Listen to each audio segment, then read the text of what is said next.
ছাত্ৰীসকল আমি পাইছিলোঁ যে ধ্বনিৰ পৰা বৰ্ণ নিৰ্ণয় কৰাৰ বেলিকা আমাৰ যি বিৰোধী প্ৰয়োগ আছিল সেই বিৰোধী প্ৰয়োগত আমি সদৃশ আৰু অভিন্ন পৰিৱেশ এই দুয়োটা পৰিৱেশৰ কথা আলোচনা কৰিছিলোঁ। অৰ্থাৎ ধ্বনিৰ পৰিৱেশ হৈছে দুটা, এটা সদৃশ পৰিৱেশ, আনটো অভিন্ন পৰিৱেশ। সদৃশ বা অভিন্ন পৰিৱেশত কি হ'ব পাৰে, এটা ধ্বনিৰ অদল বদলে যদি অৰ্থৰ পাৰ্থক্য ঘটে, অৰ্থৰ সালসলনি ঘটে, তেতিয়াহ'লে সেই ধ্বনিকেইটাক কি বুলি ক'ব পাৰি? বিশিষ্ট ধ্বনি বা বৰ্ণ বুলি ক'ব পাৰি। ইয়াত ৰ ধ্বনিটো তললৈ লৈ আনিলে অৰ্থৰ পাৰ্থক্য ঘটে, পৰম হ'ব, প, ৰ, ম, আৰু ক ধ্বনিৰ যিটো ৰ ধ্বনি আছে তাৰ সলনি আমি লটো যদি লৈ যাওঁ তেতিয়াহ'লে কি হ'ব? ক, ল, ম, লিখাৰ সঁজুলি বুজাব। গতিকে ধ্বনিৰ অদল বদলে অৰ্থৰ পাৰ্থক্য ঘটিছে কাৰণে এই দুয়োটা ধ্বনিকে কি বুলি কোৱা হয়? একোটা বৰ্ণ বুলি কোৱা হয়। বৰ্ণৰ চিহ্ন হৈছে এইটো ৰৌ বৰ্ণ এটা, লও এটা বৰ্ণ।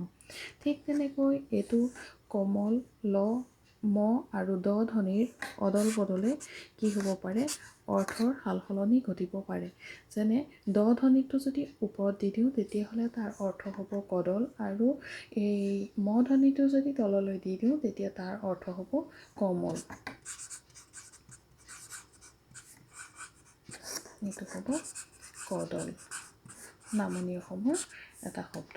গতিকে এই ক্ষেত্ৰতো ম আৰু দ প্ৰত্যেকেই একোটা কি হ'ব?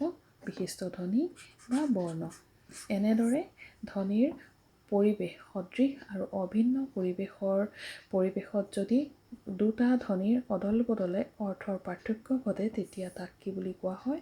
বিশিষ্ট ধ্বনি বা বৰ্ণ বুলি কোৱা হয়। ইয়াত এই চাৰিটা আমি বিশিষ্ট ধ্বনি বা বৰ্ণ পালোঁ। এই গোটেই কথাখিনিৰ পৰা আমি এটা শাৰী লিখিব পাৰোঁ, সেইটো হৈছে বিৰোধী প্ৰয়োগৰ দ্বাৰা কি কৰিব পাৰি? বৰ্ণ নিৰ্ণয় কৰিব পাৰি। বৰ্ণ বা বিশিষ্ট ধ্বনি নিৰ্ণয় কৰিব পাৰি। ধ্বনিৰ প্ৰয়োগ দুটা, এটা হৈছে বিৰোধী প্ৰয়োগ, আনটো হৈছে অবিৰোধী প্ৰয়োগ।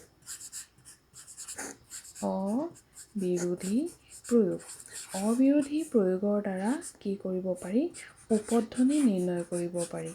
উপধ্বনি। ধ্বনিৰ অবিৰোধী প্ৰয়োগ দুই প্ৰকাৰৰ।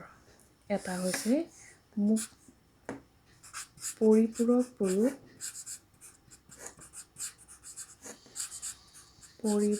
প্ৰয়োগ, আৰু আনটো হৈছে মুক্ত বিকল্প প্ৰয়োগ,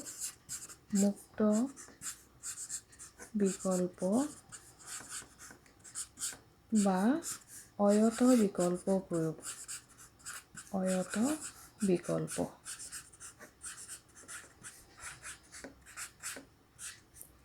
ধ্বনিৰ এই প্ৰয়োগসমূহৰ দ্বাৰা কি নহয়? অৰ্থৰ পাৰ্থক্য নঘটে, আৰু সেইকাৰণে ইয়াক অবিৰোধী প্ৰয়োগ বুলি কোৱা হয়। আমি পৰিপূৰক প্ৰয়োগৰ এটা উদাহৰণ দিওঁ। আমি যদি এটা শব্দ লওঁ, পাপ, এই শব্দটোৰ প্ৰথম পটো আৰু শেষৰ পটো উচ্চাৰণৰ পাৰ্থক্য আছে।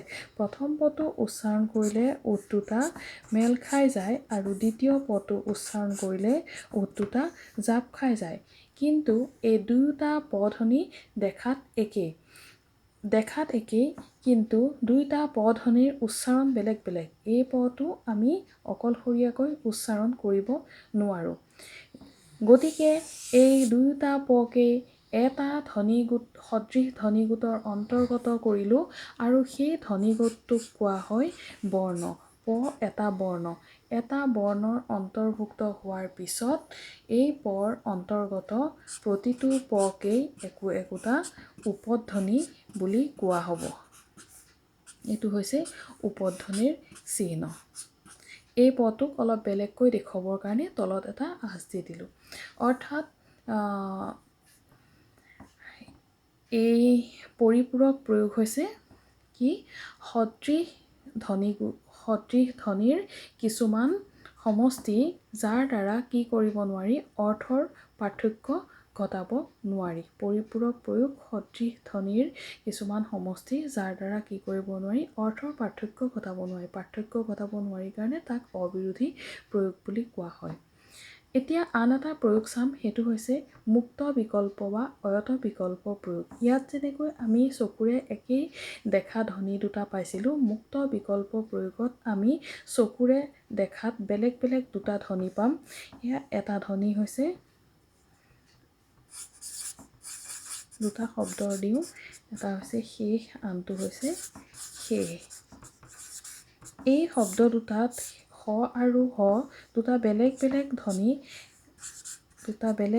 ধ্বনি আছে, কিন্তু দুয়োটা ধ্বনিৰ অদল বদলে যদি হটো ওপৰলৈ দিওঁ, হটো তললৈ আনো, তেতিয়াও অৰ্থৰ পাৰ্থক্য নঘটে। সেইকাৰণে অৰ্থৰ পাৰ্থক্য নঘটা বাবে এনেকুৱা প্ৰয়োগক অবিৰোধী প্ৰয়োগ বুলি কোৱা হয়। এই দুটাও, এই পটো ইয়ালৈ আনিলে অৰ্থৰ পাৰ্থক্য নঘটে। অৰ্থৰ পাৰ্থক্য নঘটিলে তাক কোৱা হ'ব অবিৰোধী প্ৰয়োগ। অবিৰোধীৰ যিটো পৰিপূৰক প্ৰয়োগ, তাত একেই ধ্বনি থাকিব, চকুৰে দেখাত একেই ধ্বনি থাকিব, উচ্চাৰণ বেলেগ বেলেগ। আৰু মুক্ত বিকল্প প্ৰয়োগত বেলেগ বেলেগ ধ্বনি, কিন্তু সি একেই অৰ্থ প্ৰকাশ কৰিব। অন্ত, শেষ মানেও অন্ত, শেষ মানেও অন্ত। ঠিক তেনেকৈ বিষ, বিষ বা বিষ এনেকুৱা ধৰণৰ অৰ্থ, একেই অৰ্থ প্ৰকাশ কৰিব। গতিকে এই ধ্বনিসমূহক কি বুলি কোৱা হ'ব, একো একোটা উপধ্বনি বুলি কোৱা হ'ব। ইয়াত আৰু এইটোৰ নিচিনা বেলেগকৈ দেখুওৱাৰ প্ৰয়োজন নাই, এই হ ধ্বনিটো। আৰু এই দুটা ধ্বনিৰ যিটোৰ উচ্চাৰণৰ সীমাবদ্ধতা কম, সেই উচ্চাৰণৰ সীমাবদ্ধতা, অৰ্থাৎ যিটো অধিক ধৰণে প্ৰয়োগ হয় বা যিটো অধিক উচ্চাৰণ হয়, সেই ধ্বনিটোক কি বুলি কোৱা হ'ব, বৰ্ণৰ অন্তৰ্ভুক্ত কৰা হ'ব। ইয়াত হ ধ্বনিটোক মই বৰ্ণৰ অন্তৰ্ভুক্ত কৰিলোঁ।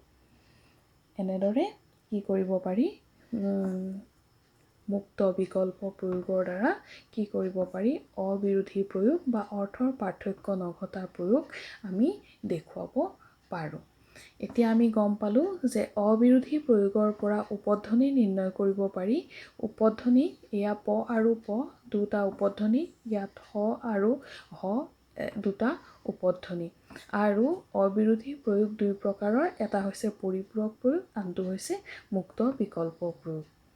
এয়া হৈছে আমাৰ ধ্বনিৰ পৰা বৰ্ণ নিৰ্ণয় কৰাৰ আৰু উপধ্বনি নিৰ্ণয় কৰাৰ প্ৰক্ৰিয়া।